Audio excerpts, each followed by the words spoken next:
Bienvenidos. Esto es Actitud Saludable, un espacio dedicado a la información para la prevención y el cuidado de la salud.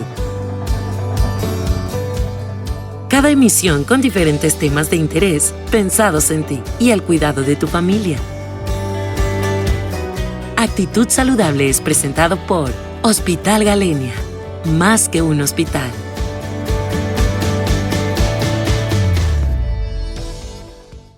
Hola, soy el doctor Raúl Barragán, soy especialista en cirugía y en laparoscopía. Estimados amigos, me siento muy honrado de que me hayan invitado a realizar este podcast. En los siguientes minutos tendré el gusto de explicarles por qué los cirujanos no estamos operando como antes, si se puede operar por laparoscopía y sobre todo, cuándo y cómo será seguro hacer el procedimiento, es decir, cómo volveremos a la normalidad. Hace unas semanas leí en un Twitter que la Tercera Guerra Mundial no era un conflicto bélico, sino más bien sanitario. Pues lamentablemente debo decir que no vamos bien. Al día de hoy, 14 de mayo, hay casi 4,5 millones de casos confirmados de COVID-19, con casi 300,000 muertos en el mundo. Han muerto más personas en 4 meses que en los 16 años de la guerra de Vietnam. Las defunciones ahora son mayores que el número de muertos en la guerra del Golfo Pérsico. Incluso hay más muertos que los ocasionados por la bomba de Hiroshima. México, a pesar de lo controversial de estas cifras oficiales, ocupa el lugar número 13 en el mundo de muertes, con 4,222. Solo tenemos 400 menos que China. Y es el segundo lugar en Latinoamérica con más casos registrados y más defunciones. Pero nuestro índice de letalidad es el más alto del continente. Quintana Roo, que es el 6º lugar en mortalidad del país. Benito Juárez, nuestro municipio, representa el 80% de todos los muertos del estado. Y solo en Cancún, solo en nuestra ciudad, tenemos más muertos que todos los que han fallecido en Australia, que todos los que han fallecido en Bulgaria o en Nueva Zelanda o en Uruguay. ¿Pero por qué este virus tiene tanto éxito en su transmisión? Porque es un virus nuevo. En el mundo no estábamos preparados para él. Éramos una población virgen. Nadie tenía inmunidad, no existen vacunas, ni siquiera existe un tratamiento específico o efectivo. Y de alguna manera, en ese mercado húmedo de Wuhan, donde se comercian con especies salvajes y exóticas, se produjo un medio de cultivo que permitió a este virus mutar desde un huésped salvaje, adquiriendo la capacidad de transmitirse al ser humano, teniendo entonces un salto entre especies. Este virus tiene una transmisibilidad que en modelos matemáticos se ha calculado mayor que a otros virus como el de la influenza o el del ébola, aunque es menor que otros virus como el del sarampión o la viruela. Este número de transmisibilidad se calcula que es de 2 a 4. Es decir, un enfermo infectará a 2 o a 4 personas y estas 4 a otras 16 y estas 16 a 64 y así exponencialmente. Entonces, esta transmisibilidad depende del número de personas con que entre en contacto el enfermo. Por ello, una de las medidas más importantes para detener su transmisión es el confinamiento. Este virus es exitoso en su modo de transmitirse porque una persona infectada puede transmitirlo sin tener síntomas, es decir, sin siquiera saberlo, desde 1 a 2 días antes del inicio de la enfermedad. Incluso hay muchos que permanecen asintomáticos y son contagiosos durante 14 días. Son estos portadores asintomáticos los que principalmente han propagado la enfermedad. Entonces, en respuesta a la experiencia de países como China, como Italia, y después en España y Estados Unidos, con hospitales desbordados por la rápida expansión del virus y la necesidad de enfocar toda la atención médica y la infraestructura hospitalaria exclusivamente a la atención de pacientes COVID. Pero sobre todo, en especial a los reportes publicados principalmente en artículos médicos de China y de Italia, acerca de resultados desfavorables con un incremento en la necesidad de terapia intensiva hasta de un 40% y de una mortalidad hasta de un 20% más en aquellos pacientes que presentaron infección por SARS-CoV-2 después de una cirugía programada.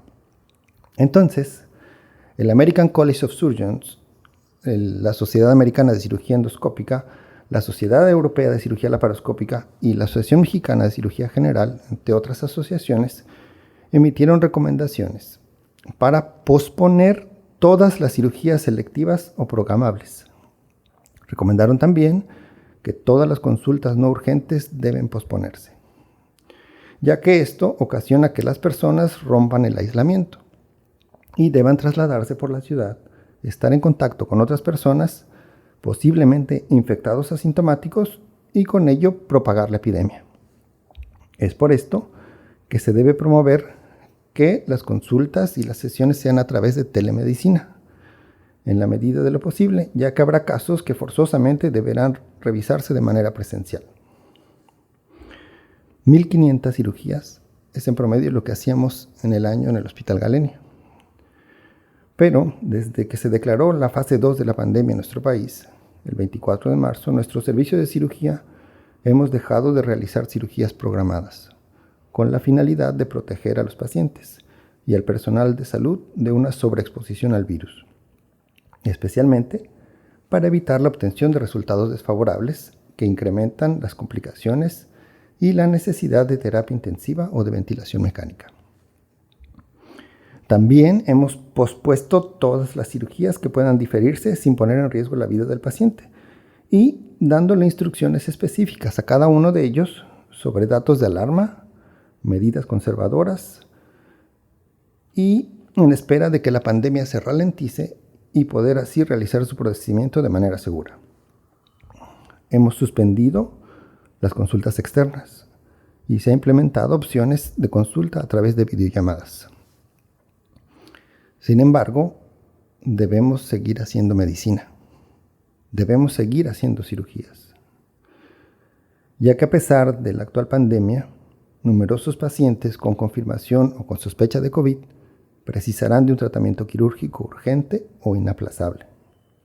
Y en estas situaciones se requiere la adopción de medidas especiales para minimizar tanto la posibilidad de contagio entre pacientes como la exposición del personal sanitario y el desarrollo de complicaciones postoperatorias.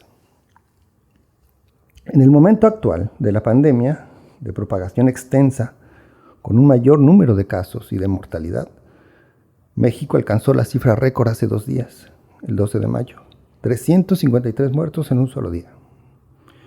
Nuestro estado sigue siendo el pico más alto de la curva, con contagios y defunciones, por lo que solo estamos haciendo cirugías urgentes o inaplazables, tales como el paciente politraumatizado con hemorragias, mujeres con emergencias obstétricas, así como cirugías que impliquen el riesgo de choque séptico o progresión a falla orgánica múltiple. Deberán posponerse todas aquellas cirugías como las estéticas, las ortopédicas, urológicas, oftalmológicas, las cirugías anorrectales e inclusive las cirugías bariátricas. Todas aquellas que puedan realizarse sin riesgo de progresión de la enfermedad.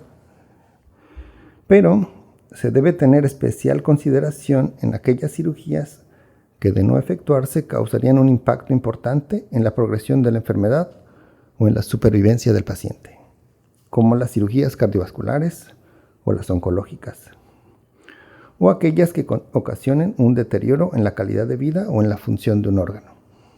Es nuestra obligación como cirujanos dar atención quirúrgica oportuna y de calidad para ofrecer los mejores resultados a nuestros pacientes, y esto debe hacerse de manera consensuada, teniendo en cuenta la situación logística del hospital, la capacidad para el suministro de los insumos y la saturación de servicios esenciales, tales como el desabasto de equipos de protección, requerimiento de ventilación mecánica y capacidad para atención en cuidados intensivos.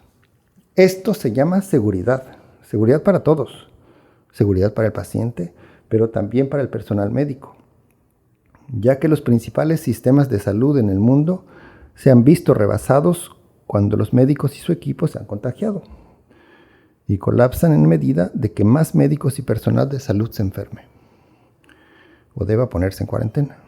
Al día 11 de mayo, en nuestro país había más de 8.544 casos de personal de salud infectados. El 37% eran médicos. Han fallecido 111 compañeros trabajadores de la salud en la lucha con este virus. Desafortunadamente, 6 médicos en Cancún han perdido la batalla combatiendo esta enfermedad. Hablando de seguridad, ¿cuál es la mejor manera de abordar un caso quirúrgico de urgencia o de una cirugía inaplazable? En el inicio de la pandemia, la recomendación oficial era que la cirugía laparoscópica representaba un mayor riesgo de contagio. Esto por la generación de aerosoles durante el procedimiento, y especialmente la escuela inglesa recomendó que todas las cirugías deberían hacerse por vía abierta. Aunque después han cambiado la recomendación en base a las nuevas evidencias. Ahora sabemos que el SARS-CoV-2 es un virus respiratorio, pero también se puede detectar en la sangre, en las heces y en el líquido peritoneal. Y es por ello que tenemos el temor de generar aerosoles durante las cirugías laparoscópicas que pudieran transmitir el virus a través del humo quirúrgico. Pero no existe evidencia, o más bien no tenemos evidencia, de que sea transmitible por contacto con la sangre o que a través del humo quirúrgico sea infeccioso. Aunque si traspolamos el conocimiento que tenemos del comportamiento de otros virus, como el virus de la hepatitis B, el de la hepatitis C y el virus de la inmunodeficiencia adquirida, que se han detectado en el humo quirúrgico, ninguno de estos se ha demostrado que se transmita por esta vía. Y hemos realizado cirugías durante décadas a estos pacientes sin un riesgo documentado de transmisión a los cirujanos o anestesiólogos. Esos son virus sanguíneos. ¿Y qué pasa con los virus respiratorios, como el SARS, como el de influenza o como el del MERS? Tampoco hay evidencia de que las cirugías que se han realizado en estos pacientes se transmitan por el humo quirúrgico. Entonces, no hay datos que los virus respiratorios puedan transmitirse por el humo quirúrgico. Pero donde sí es posible que se transmita es a través de aerosoles, durante las cirugías en las que se haya expuesto contenido intestinal, como en las perforaciones intestinales o en las cirugías que requieran anastomosis. La laparoscopía proporciona un mejor control del humo quirúrgico que la cirugía abierta, y además los cirujanos no estamos en contacto directo con las vísceras o con el contenido intestinal. El humo quirúrgico puede ser extraído de manera controlada, y es ahí donde los filtros de gas tienen un valor importante para evitar la exposición de un aerosol peligroso para los cirujanos y su equipo. Sabemos ahora que el virus del SARS-CoV-2 es pequeño, pero tiene mayores dimensiones que los virus de la hepatitis B o de la hepatitis C. Y afortunadamente tenemos dispositivos o filtros de humo de características de ultrafiltración que fácilmente atrapan al virus de la hepatitis y entonces teóricamente impiden el paso correcto de la enfermedad del COVID-2, evitando que pueda contaminar así al personal quirúrgico. Y los tenemos a nuestra disposición. Otra ventaja más, la laparoscopía tiene una rápida recuperación y una mucho menor estancia en el hospital. Con ello se disminuye el riesgo de exposición a otros pacientes. Entonces, ahora sabemos que no debemos cambiar la vía de abordaje, que podemos hacer cirugía laparoscópica, incluso esta puede ser ventajosa. Sin embargo, cada caso debe evaluarse de manera individual, de acuerdo a la mejor indicación para la resolución de la patología que se presente. Más que dudar de la vía de abordaje, lo que hay que hacer es protegerse con el equipo adecuado para evitar contagios, máscaras faciales de alta filtración, N95 como mínimo, y protección ocular con gafas o protectores de pantalla facial. Todas las organizaciones quirúrgicas internacionales recomiendan el uso del equipo de protección personal, ya que reduce significativamente el riesgo de transmisión viral. Sí podemos operar en esta pandemia, pero todos los pacientes deben considerarse potencialmente infectados o transmisores, o que se encuentren en una fase asintomática de la enfermedad. Y en este contexto, debemos evaluar de manera específica e individualizada cada caso y determinar su estatus COVID, independientemente si presenta o no sintomatología. Esto empezando con una historia clínica intencionada, investigando si tiene fiebre, dificultad respiratoria, tos, pérdida del olfato, pérdida del sentido del gusto. También hay parámetros analíticos que nos orientan a enfermedad COVID, como la disminución de los linfocitos, plaquetopenia, elevación del dímero D, proteína C reactiva.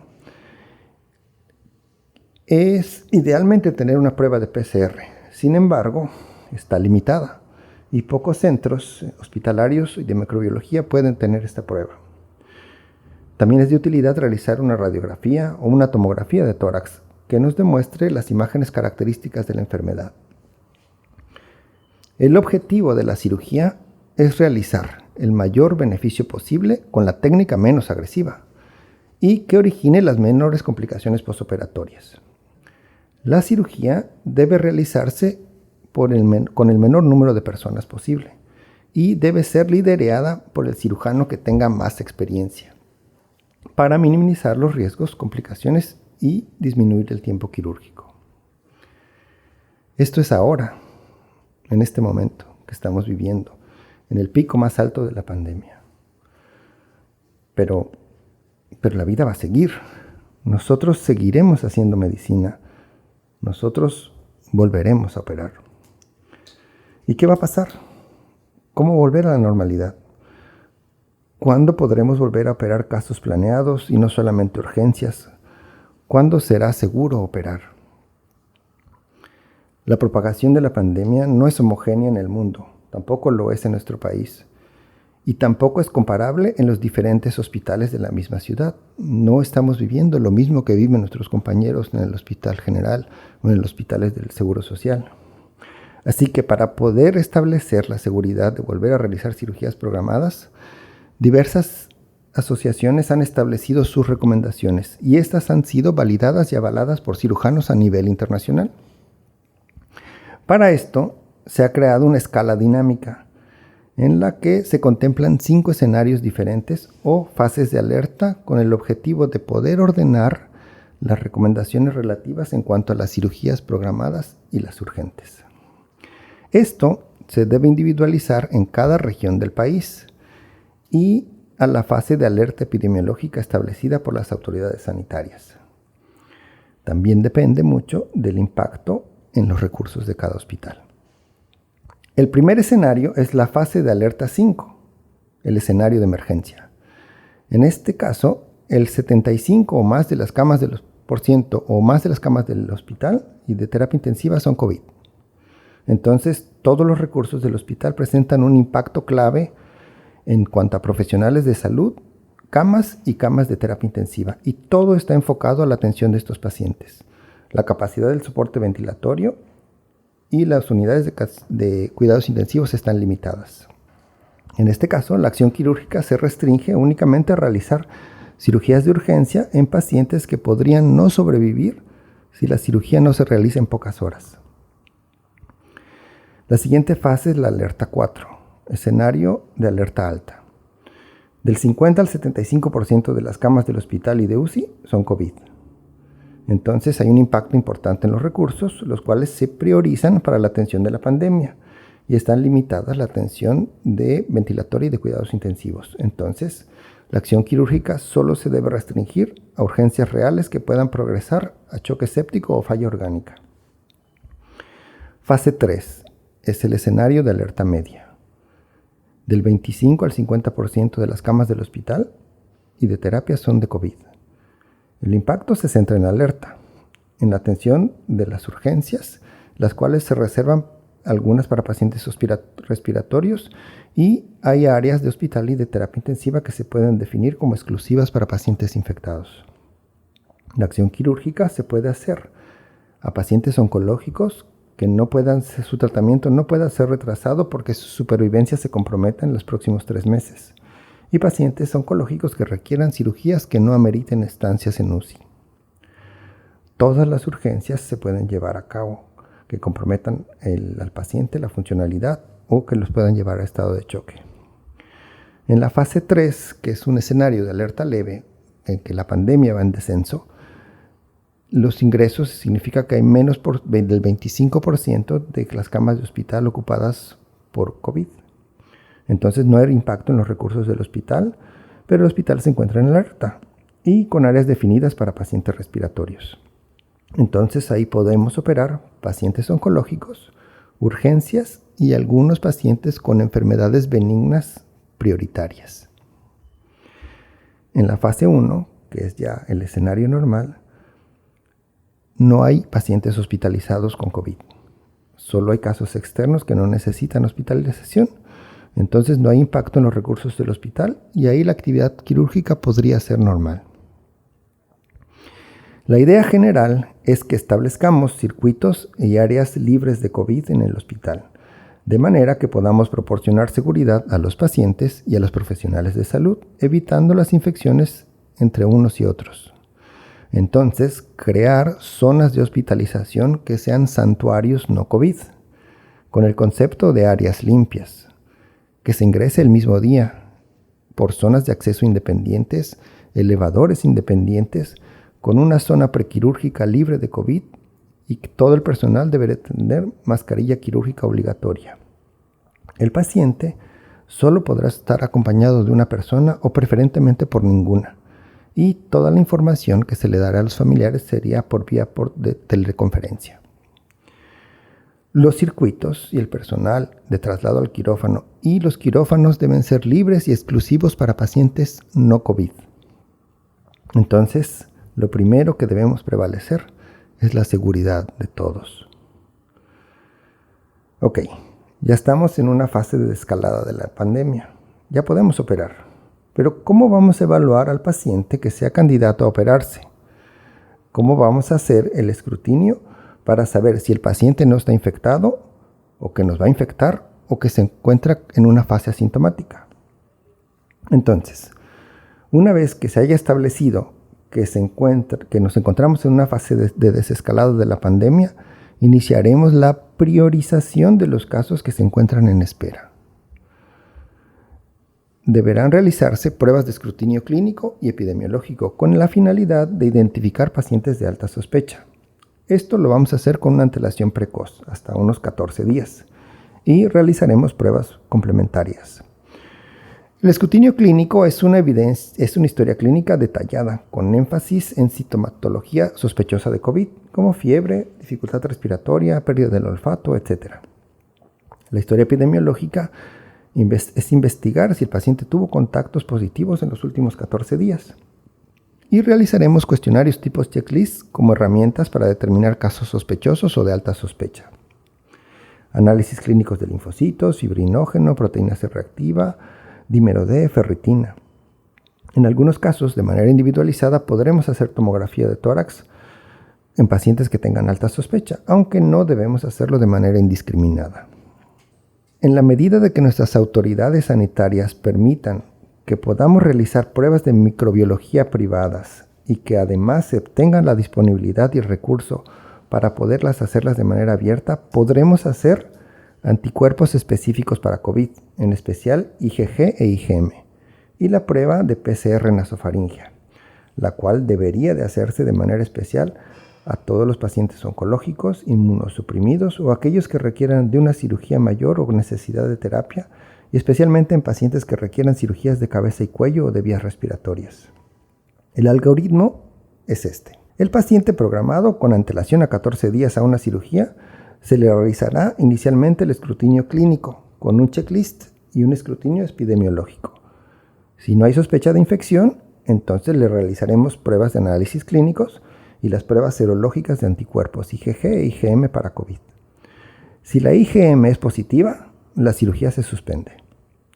Si ambas son negativas, el paciente puede continuar el protocolo y entonces recomendaremos al paciente que tenga medidas especiales de confinamiento parcial, aislamiento con protección en su casa y todo ello para prevenir el contagio hasta 14 días. Si fuera posible, hacerle una prueba de PCR 72 horas antes de la cirugía. Una vez que se hayan cumplido los criterios de seguridad, entonces podremos hacer la cirugía de manera segura, en un ambiente de seguridad para todos. Este virus lo ha cambiado todo, y el mundo no será igual después de la pandemia.